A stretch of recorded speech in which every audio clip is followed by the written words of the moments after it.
अगले हफ्ते वो दिन आता है जब विल को शॉन के पास सेशन के लिए आने हैं। वो दोबारा से उससे मिलने के लिए उसके पास आते हैं। इसके बाद शॉन उसे बाहर ले जाता है और उससे पूछता है तुम्हारे प्यार के बारे में क्या ख्याल है। विल कहता है क्यों हम अपना वक्त बर्बाद कर रहे हैं। वो ऐसा इसलिए कहते हैं क्योंकि वह शॉन का किसी बात का जवाब नहीं देना चाहते। शॉन बोलता है उस दिन जो तुम मेरे पेंटिंग के बारे में कहा था, मैं देर रात तक उसके बारे में सोचता रहा और फिर मेरे दिमाग में एक ख्याल आया और मैं सो गया बहुत गहरी नींद में। जानते हो वो ख्याल क्या था? विल कहता है क्या? शॉन बोलता है कि तुम एक बच्चे हो और कुछ भी नहीं। और इसके बाद शॉन उसे किताब के बारे में और उससे असली जिंदगी के बारे में बहुत सारा उदाहरण देता है। वह कहता है किताब में प्यार को पढ़ना अलग बात है और किसी से प्यार करना बहुत अलग बात है। बहादुर के किस्से तुमने किताबों में बहुत पढ़े होंगे, लेकिन खुद लड़ना या किसी अजीज को, ऐसे इंसान को जिसे तुम बहुत प्यार करते हो, उसे अपने सामने दम तोड़ते हुए देखना, यह बहुत अलग एहसास है। और यह एहसास तभी होता है जब तुम अपने आप से ज्यादा किसी और को प्यार करते हो। तुम एक जीनियस हो, इसमें कोई दो राय नहीं है, लेकिन तुम्हारे चेहरे पे घमंड और डर दिखता है। तुमने उस दिन मेरे एक पेंटिंग को देखी और मेरे दिल को कुचल कर रख दिया। तुम एक यतीम हो, तो क्या मैं एक ऐसी किताब को पढ़कर जिसमें तुम्हारे जैसी कहानी है और मैं तुम्हारे दिल का हाल, तुम्हारे दुख तकलीफ समझ सकता हूँ, उसे महसूस कर सकता हूँ? ऐसा नहीं हो सकता, क्योंकि किताब और असली जिंदगी दोनों बहुत अलग अलग चीजें हैं। यह सब एक बकवास है। मैं एक किताब पढ़कर तुम्हारे बारे में कुछ भी नहीं जान सकता, लेकिन अगर तुम बात करना चाहोगे तो मैं तैयार हूँ, लेकिन तुम ऐसा नहीं करोगे क्योंकि तुम डरते हो। और अब फैसला तुम्हें करना है। और इसके बाद शॉन वहाँ से उठकर चले जाते हैं। और इसके एक हफ्ते बाद शॉन के पास दोबारा विल आता है, लेकिन इस बार वो उनसे बातें नहीं करता। विल पूरे 1 घंटे तक घड़ी के सेकंड गिनता रहता है और सेशन खत्म हो जाता है। विल इस सेशन के साथ साथ जेरेल के साथ मिलकर मैथमेटिक्स के साम उनकी प्रॉब्लम भी सॉल्व कर रहा होता है। अगली बार जब वो दोबारा सेशन के लिए आता है तो विल उसे बताता है कि मैं एक लड़की के साथ डेट पर गया था, लेकिन इस बार मैंने उसे फोन नहीं किया। शॉन उससे बोलता है तुम बिल्कुल अनाड़ी हो, तुम्हें उसे फोन करना चाहिए था। विल कहता है क्यों? ताकि मुझे पता चले कि वो बोरिंग है। अभी वो मेरे लिए बिल्कुल परफेक्ट है, वो स्मार्ट है और मैं इसे यूं ही रहने देना चाहता हूँ। शॉन उसे कहता है क्या तुम परफेक्ट हो? वो कहता है मैं तुम्हें सच बता दूं, तुम्हारी यह जो लड़की है यह भी परफेक्ट नहीं है, लेकिन सवाल यह है क्या तुम दोनों एक दूसरे के लिए परफेक्ट हो? और साथ ही साथ वो अपनी बीवी की, जो इस दुनिया में नहीं रही, उसकी कुछ पर्सनल बातें उसे बताता है। जैसे वो उसे बताता है कि वो रात को फाट करती थी, जो कि शायद दूसरे के लिए अजीब है, लेकिन आज भी मुझे उसकी वो छोटी छोटी बातें याद आती है। वो उसे बताता है कि वो मेरे काफी सारी ऐसी बातें जानती थी जो दुनिया में कोई नहीं जानता, और हो सकता है वो सारी बातें दुनिया के लिए कमी हो सकती है, लेकिन बावजूद इसके हम दोनों एक दूसरे से प्यार करते थे। और अगर तुम किसी रिश्ते को जानना चाहते हो तो तुम्हें उसमें दाखिल होना पड़ेगा। शॉन इस तरह से उसे यह समझाने की कोशिश कर रहा होता है कि दुनिया में कोई भी परफेक्ट नहीं होता, हर किसी के अंदर कुछ ना कुछ कमियां होती है। जब हम किसी से प्यार करते हैं तो हम उसके उनके कमियों के साथ अपनाते हैं। अब विल बात कर ही रहा होता है कि शॉन बोलता है कि टाइम हो गया। इससे पहले अभी तक जितने भी सेशन हुए थे उसमें अधिकतर बार यह बात विल ने बोला होता है, पर आज पहली बार विल को टाइम का पता नहीं चला और शॉन उसे बोलता है कि टाइम हो चुका है और विल वहां से उठकर चला जाता है। इस सेशन के बाद विल स्काइला से मिलने के लिए जाता है। वो उसे कई दिनों से मिलने नहीं गया। स्काइला बोलते है कि तुम इतने दिनों तक कहाँ थे?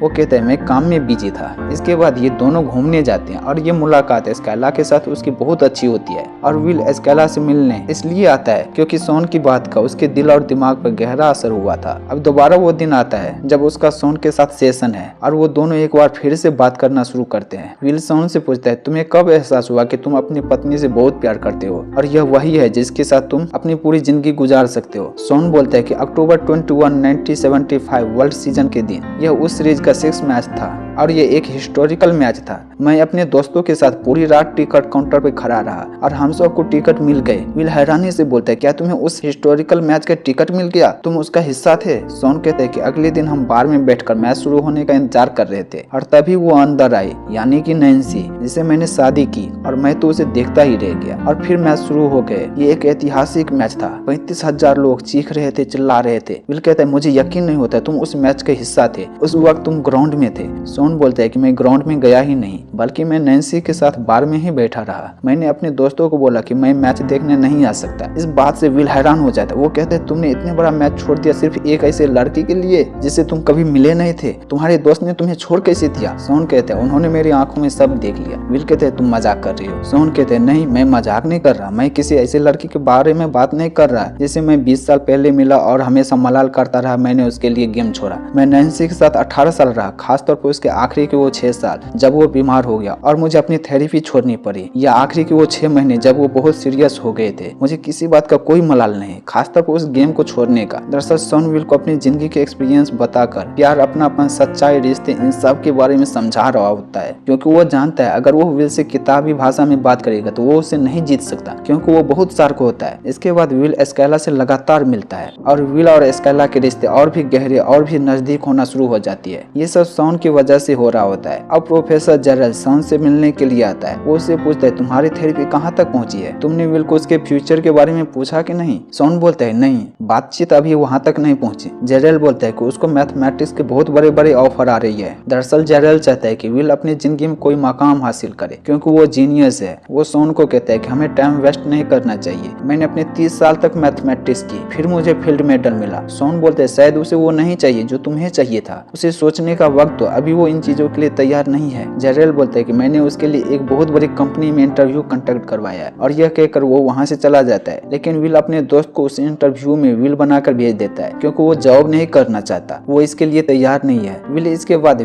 स्काइला से मिलता है। इन दोनों के बीच में अब प्यार बहुत गहरा हो जाता है। स्काइला विल को बोलते हैं कि तुम मेरे साथ कैलिफोर्निया चलो, लेकिन विल मना कर देता है, क्योंकि उसे ऐसा लगता है कि आज नहीं तो कल स्काइला उसे छोड़ देगी और वो अकेला रह जाएगा। विल उसे अपनी जिंदगी की और भी सच्चाई बताता है। विल ने पहले स्काइला को बताया होता है कि वो 12 भाई है और वो 13वां है, लेकिन ये झूठ होता है। विल बोलता है कि मैं अनाथ हूँ, मुझे बचपन में सिगरेट से जलाया जाता था, मुझे चाकू मारा गया, और ये सब घिनौना सच तुम नहीं सुनना चाहती। लेकिन स्काइला उसे बहुत प्यार करती है, वो उसके मदद करना चाहती है। विल कहता है मुझे तुम्हारी मदद की जरूरत नहीं है। स्काइला कहती है अगर तुम मुझे एक बार बोल दोगे कि तुम मुझसे प्यार नहीं करते हो तो मैं तुम्हें कभी फोन नहीं करूंगी। और विल कहता है कि मैं तुमसे प्यार नहीं करता, और वहाँ से वो चला जाता है। स्काइला इस बात से दुखी हो जाती है, क्योंकि वो विल से बहुत प्यार करती है। विल ऐसा इसलिए कहता है क्योंकि उसे लगता है कि स्काइला एक ना एक दिन उसे छोड़कर चली जाएगी, क्योंकि उसके पास कुछ नहीं है, वो अनाथ है। इसके बाद विल प्रोफेसर जेरल के पास जाता है और उन्हें बताता है कि उसे मैथमेटिक्स के थ्योरम सुलझाने में कोई इंटरेस्ट नहीं है, वो ऐसा काम नहीं करना चाहता। हालांकि वो इस काम में जीनियस होता है, जिस काम को करने में लोग को सालों लगते हैं उसे विल चंद मिनटों में ही कर देता है। लेकिन विल ये नहीं करना चाहता और विल वहाँ से चला जाता है। वो मिस्टर शॉन के पास जाता है, क्योंकि उसके सेशन का दिन होता है। मिस्टर शॉन उससे पूछता है तुम्हारा कोई आत्मा साथी है जिसे तुम अपने दिल की गहराई की बात कह सको। वो अपने दोस्त चकी का नाम लेता है। मिस्टर शॉन कहते हैं वो तुम्हारे लिए जान दे सकता है, लेकिन वो तुम्हारे दिल की गहराई को नहीं समझ सकता। विल इसके बाद कई राइटर के नाम लेता है। मिस्टर शॉन बोलता है कि वो सब मर चुके हैं, वो तुम्हारे सवाल के जवाब नहीं दे सकते। वो उससे पूछता है तुम करना क्या चाहते हो। विल कहता है मैं भेड़े चराना चाहता हूँ। मिस्टर शॉन बोलते हैं कि तुम यहाँ से निकल जाओ। विल कहता है अभी टाइम बचा है, तुम मुझे नहीं निकाल सकते हो। मिस्टर शॉन कहता है मेरे पास तुम्हारे फालतू बकवास सुनने का वक्त नहीं है। विल कहते हैं तुम आत्मसाथी की बात करते हो, मैं तुमसे पूछता हूँ कहाँ है तुम्हारा आत्मसाथी। शॉन कहते हैं वो मर चुकी है। विल कहते हैं तुमने गेम खेला और तुम हार गए। शॉन कहते हैं मैंने कम से कम गेम तो पूरा किया, मैं तुमसे एक आसान सवाल पूछा था और तुम्हारे पास उसका जवाब नहीं है, और तुम अब यहाँ से निकल जाओ। विल वहाँ से चला जाता है। दरअसल विल का जीवन जिस तरह से बीता था उसकी छाप आज भी उसके दिमाग में है। वो इन चीजों से बाहर नहीं निकल पाया। हालांकि वो जीनियस है, लेकिन उसे पता नहीं कि उसे क्या करना है। वो मुश्किल से मुश्किल गणित का सवाल आसानी से सुलझा सकता है, वो किसी भी किताब को पढ़कर आसानी से समझ सकता है, लेकिन जिंदगी की असली किताब जिसे हम सब प्रैक्टिकल लाइफ कहते हैं उसमें वो आज भी वीक है। वो रिश्ते को नहीं समझता, उनसे डरता है। इसके लिए वो स्काइला के साथ नहीं जाना चाहता। वो स्काइला को फोन करती है क्योंकि स्काइला आज यहाँ से जा रही है। विल कहता है कि आजकल मैं इंटरव्यू दे रहा हूँ ताकि मुझे गधा मजदूरी नहीं करनी पड़े, क्योंकि वो सफाई का काम करता है, बिल्डिंग तोड़ने का काम करता है। स्काइला जाने से पहले उसे आई लव यू कहती है, लेकिन विल उसकी इस बात का कोई जवाब नहीं देता। विल अपने दोस्त चकी के साथ कंस्ट्रक्शन साइट पर काम करता है। विल का दोस्त चकी नहीं चाहता कि वो यहाँ पे काम करे, क्योंकि वो जानता है कि वो इंटेलिजेंट है, लेकिन विल उन्हीं के आसपास रहकर उन्हीं के साथ काम करना चाहता है। चकी बोलता है कि मैं 50 साल का हो जाऊंगा तभी भी मैं इस कचरे के ढेर पे पड़ा रहूंगा, लेकिन मुझे उसकी कोई शिकायत नहीं है। लेकिन तुम अगर यहाँ पे रहे तो हम सब की हार होगी, क्योंकि तुम्हारे पास टैलेंट का खजाना है और मैं नहीं चाहता कि तुम अपनी जिंदगी को ऐसा जाया करो, और अगर तुमने की तो मैं तुम्हें मार दूंगा। वहीं दूसरी तरफ जेरल शॉन के पास जाता है और शॉन को बोलता है कि तुमने उसकी थेरेपी बंद कर दी। शॉन बोलता है हाँ मैं जानता हूँ मैं क्या कर रहा हूँ। वो परेशान है और वो हम पे भरोसा नहीं करता, क्योंकि जिन पर उन्होंने भरोसा किया था उन सब ने उसका भरोसा तोड़ा, और वो अपने बेवकूफ दोस्तों के साथ इसलिए घूमता है क्योंकि वो उनके